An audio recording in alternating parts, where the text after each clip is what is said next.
नमस्कार दोस्तों, स्वागत है आपका हमारे YouTube channel study with experience पर। फ्रेंड्स, मैं अनुभव प्रकाश आज बात करूंगा उत्तर प्रदेश विधान परिषद सचिवालय लखनऊ की तरफ से जो न्यूज आ रही है और फॉर्म को लेके है।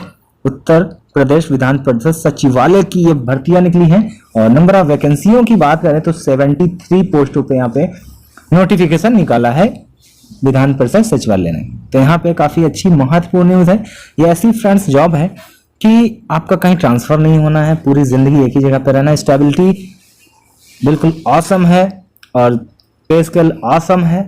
और बात की जाए कि सिलेबस वो थोड़ा सा मॉडरेट है, बट आप यदि चाहते हैं तो कर सकते हैं। इन सभी विषयों पे बात करेंगे। तो फ्रेंड्स, आपने भी हमारे चैनल को नहीं सब्सक्राइब किया तो सब्सक्राइब कर लें, उससे पहले लाइक कर दें, वीडियो को साझा कर दें, क्योंकि सभी अभ्यर्थियों को पहुंच जाए जो भी अहर्ता रखते हैं इस फॉर्म के लिए। तो फ्रेंड्स, मैं बताता हूं, क्योंकि पहले बता दूं मैं आपको, यहाँ पे 18 सितंबर है इस फॉर्म की डेट, यानी 18 सितंबर से ऑनलाइन चालू हो गया। 12 अक्टूबर एक माह चलेगा और अक्टूबर को ये फी जमा करने की अंतिम तिथि है। 16 अक्टूबर को सबमिट करने की अंतिम तिथि, यानी कि अंततः आपके लिए जो टाइम पीरियड दिया गया है आयोग के द्वारा वो 16 अक्टूबर 2020 दिया गया है। और फ्रेंड्स, इस विज्ञापन में सम्मिलित समस्त पदों के लिए पृथक पृथक आवेदन पत्र प्रस्तुत किया जाना है।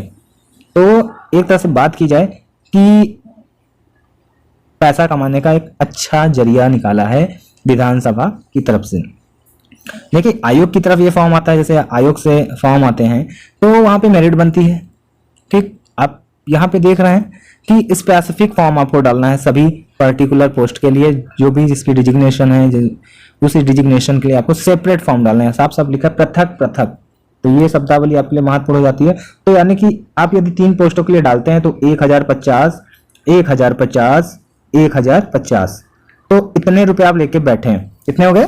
3150 रुपए, 3150 रुपए हो गए।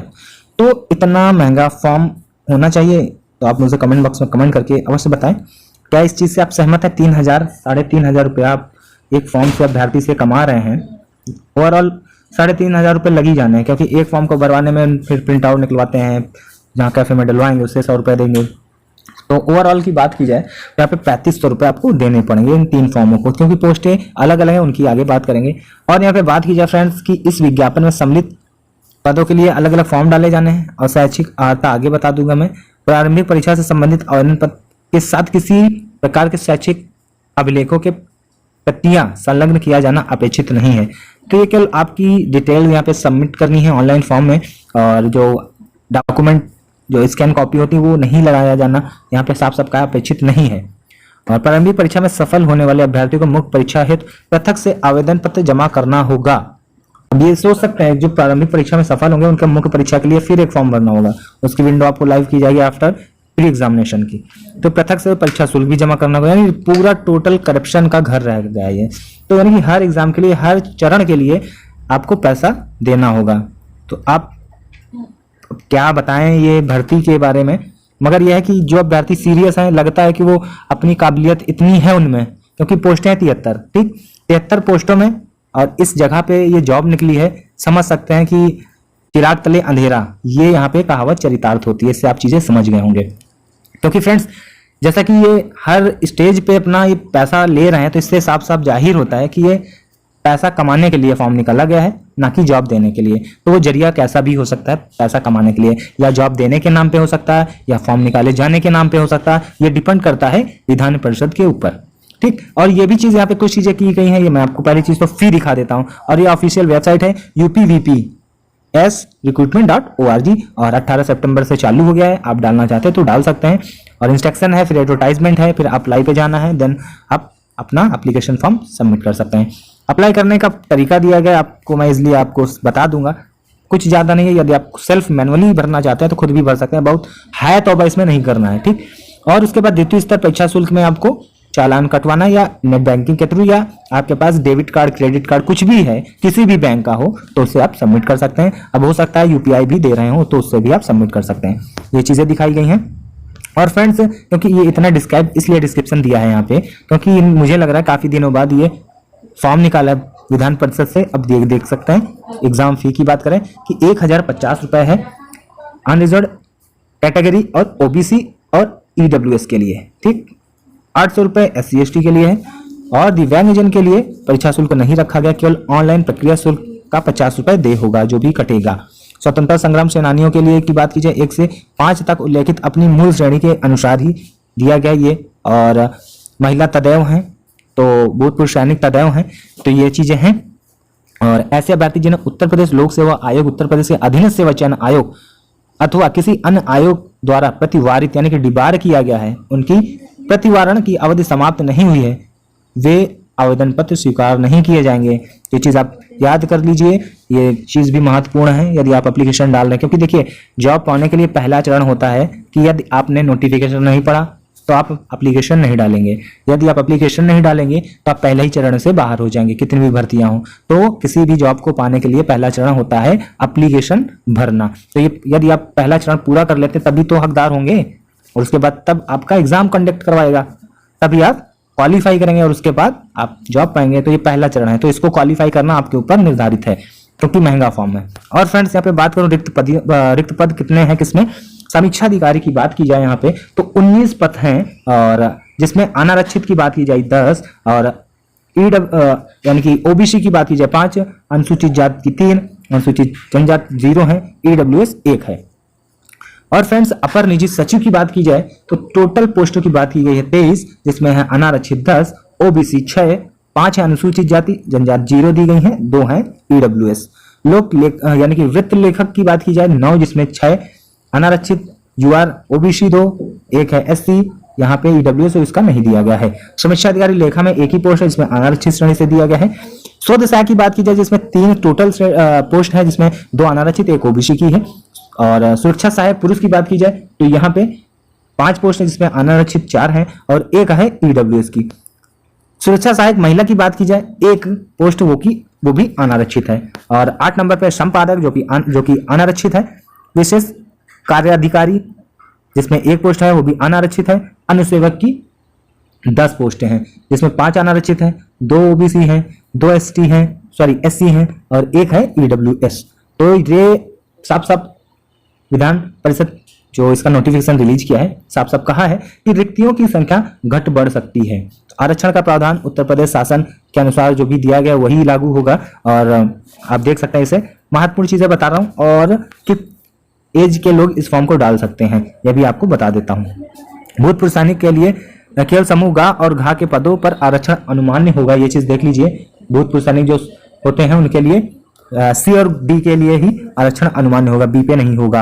और यहाँ पे अर्हताएं बात की जाए विशेष अधिकारी के बारे में बताया गया है कि PG होना चाहिए सामाजिक विषय में, यानी सोशल साइंस में PG की बात की गई है होना चाहिए। और संपादक के लिए भी PG होना चाहिए सामाजिक विषय पर। वित्त लेखक की बात की जाए इंटरमीडिएट परीक्षा उत्तीर्ण होना चाहिए। फिर आशुलिपिक में 140 वर्ड पर मिनट यानी कि जिसे कहते हैं शॉर्ट हैंड हिंदी में 140, इंग्लिश में 120 होनी चाहिए।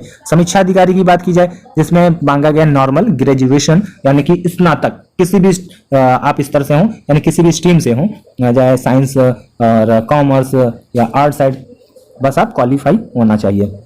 अपर निजी सचिव की बात की जाए इसमें भी समानता स्नातक मांगा गया है, परंतु यहाँ पे कुछ चीजें एडिशनल आयोग ने ऐड की हैं जिसमें टंकण परीक्षा और आशुलेखन जिसे शॉर्ट हैंड कहते हैं, जिसमें शॉर्ट हैंड की बात की जाए 80 शब्द और हिंदी टंकण यानी कि कंप्यूटर टाइपिंग में 25 वर्ड पर मिनट होना चाहिए और CCC भी अनुमान्य है यहाँ पर। और फ्रेंड्स समीक्षा अधिकारी लेखा की बात की जाए तो यहाँ पे स्नातक होना चाहिए वाणिज्य से, तो यानी कि अकाउंटेंट से, यानी कि आपके पास कॉमर्स वाले भी इस फॉर्म को डाल सकते हैं, उनके लिए काफी अच्छा सुनहरा अवसर है। और फ्रेंड्स शोध सहायक की बात की जाए जिसमें विद्यालय यानी विश्वविद्यालय से सामाजिक विषय यानी कि सोशल साइंस से PG किया गया हो और किसी कार्य में 3 वर्ष का शोध कार्य से अनुभव भी हो। सुरक्षा सहायक देख सकते हैं माध्यमिक इंटरमीडिएट मांगे हैं नॉर्मल, उसके बाद आपके पास ये होना चाहिए जिसकी ऊंचाई होनी चाहिए 168 मीटर और 59 किलोग्राम वजन होना चाहिए और ये आपके पास इस मानक में होना चाहिए। और उसके बाद फ्रेंड्स सुरक्षा सहायक महिला की बात की जाए तो मैदानी क्षेत्र में 152 मीटर, पहाड़ी क्षेत्र में 147 और ये इनका क्राइटेरिया किलोग्राम 45 से 58 के बीच में महिलाएं डाल सकती हैं और इंटरमीडिएट क्वालिफिकेशन महिला सुरक्षा के लिए है। और फ्रेंड्स यहाँ पे बात की जाए कि अनुसेवक जो 10 अनुसेवक में क्या मांगा गया, किसी मान्यता प्राप्त संस्था से कक्षा 5 परीक्षा उत्तीर्ण होना चाहिए। तो ये अच्छी पोस्ट है। और फ्रेंड्स यदि आप डालना चाहते हो तो इस फॉर्म को अवश्य डाल लें। और भी चीजें हम बता देते हैं, और तैयारी भी आपको हमारे चैनल के माध्यम से करवाई जाएगी। क्या सिलेबस है, हर चीज बताई जाएगी। ग्रेड पे सबसे अच्छी देखा जाए तो है विशेष कार्याधिकारी प्रकाशन की, जिसमें 78,000 से स्टार्टिंग होगी, और समीक्षा अधिकारी की लगभग 52,000 से स्टार्टिंग होती है, 53,000 से। और यहाँ पे बात की जाए शारीरिक स्वास्थ्य आपके होना चाहिए। प्रादेशिक सेना में 2 वर्ष जिसके पास होगा तो उसे छूट मिलेगी, और एनसीसी का बी प्रमाण पत्र उसे छूट मिलेगी। किसी खेल में राज्य का प्रतिनिधित्व किया हो उसके अधिमानी अर्हताएं हैं, ठीक। और फ्रेंड्स यहाँ पे बात की जाए कि आयु सीमा महत्वपूर्ण है, क्योंकि यहाँ पे 30 से 40 वर्ष के अभ्यर्थी इस फॉर्म को डाल सकते हैं विशेष कार्याधिकारी प्रकाशन के लिए। संपादकीय के लिए 21 से 40 होना चाहिए, यानी ग्रुप बी के सभी पोस्टों पे फिर 21 से 40 है। जो अनुसेवक है उसमें 18 से 40 वर्ष के अभ्यर्थी डाल सकते हैं, जिसमें नॉर्मल कक्षा 5 मांगा गया है। और फ्रेंड्स यहाँ पे बात की जाए कि आयु की गणना कब से की जाएगी, तो 1 जुलाई 2020 से की जाएगी। तो 5 वर्ष के लिए छूट दी जाएगी अनुसूचित जाति अनुसूचित जनजाति के लिए। और यहाँ पे जितना जिसके लिए दिया गया अन्य पिछड़ा वर्ग के अभ्यर्थियों के लिए भी 5 वर्ष का ही प्रावधान है, और सभी के लिए है। और भूतपूर्व सैनिक की बात की जाए यहाँ पे 3 वर्ष का होता है, यानी 43 वर्ष के लोग भी इस फॉर्म को डाल सकते हैं यदि वो रिटायर्ड हैं आर्मी, नेवी और एयरफोर्स से। और फ्रेंड्स बात की जाए कि यदि आप प्रथम प्रक्रिया क्वालिफाई कर लेते हैं, यानी प्रथम एग्जाम क्वालिफाई कर लेते हैं प्री, उसके बाद 13 गुना अभ्यर्थियों को मेंस के लिए बुलाया जाएगा। प्रारंभिक परीक्षा ये देख सकते हैं, प्रारंभिक परीक्षा में रिक्त संख्या जो भी होंगी यानी कि 73 है, ठीक। तो इसका 13 गुना कितना हो जाएगा, तो आप जोड़ सकते हैं, उसके ही अनुसार मुख्य परीक्षा में सफल घोषित किए जाएंगे सेकेंड स्टेज के लिए, यानी मेंस के लिए। तो प्री मेंस है, तो देख सकते हैं फ्रेंड्स ये है फॉर्म। और यदि आपको लगता है आप निकाल सकते हो, अवश्य इस फॉर्म को डालिए, काफी अच्छा फॉर्म है। यदि आप समीक्षा अधिकारी हो जाते हैं तो बहुत सुंदर जॉब होती है, ठीक है। भले ही आप बड़े बाबू कहलाते हैं, मगर एक ऑफिशियल जॉब है, और मार्केटिंग नहीं करनी है, ना किसी के बीच में आपको पढ़ना है, एक नॉर्मल सेटिस्फेक्शन वाली सैलरी मिलती है फ्रेंड्स। और इस फॉर्म को डालने के लिए आपको पता होना चाहिए इसका सिलेबस। तो सिलेबस आपको जल्दी हमारे चैनल के माध्यम से दे दिया जाएगा। सिलेबस क्या है और कौन कौन सी बुक्स आपको पढ़नी चाहिए इन एग्जाम्स को क्वालिफाई करने के लिए, तो आपको उसके लिए हमारे चैनल से जुड़ना होगा। चैनल से आप अभी नहीं जुड़े हैं तो जुड़ जाइए। चैनल को आपने अभी नहीं सब्सक्राइब किया तो सब्सक्राइब कर लें, बेल आइकन को अवश्य प्रेस कर दें, जिससे आपको सभी प्रकार की अपडेट मिलती रहे। और यदि आप टेलीग्राम पे हैं तो टेलीग्राम पे आप मुझे स्टडी विद एक्सपीरियंस सब्सक्राइब करके ज्वाइन कर सकते हैं। वहां पे आपको सभी प्रकार के नोट्स हस्तलिखित है और जितने भी मटेरियल वहां पे प्रोवाइड किए जाते हैं, जो कि काफी महत्वपूर्ण होते हैं आगामी परीक्षाओं के लिए।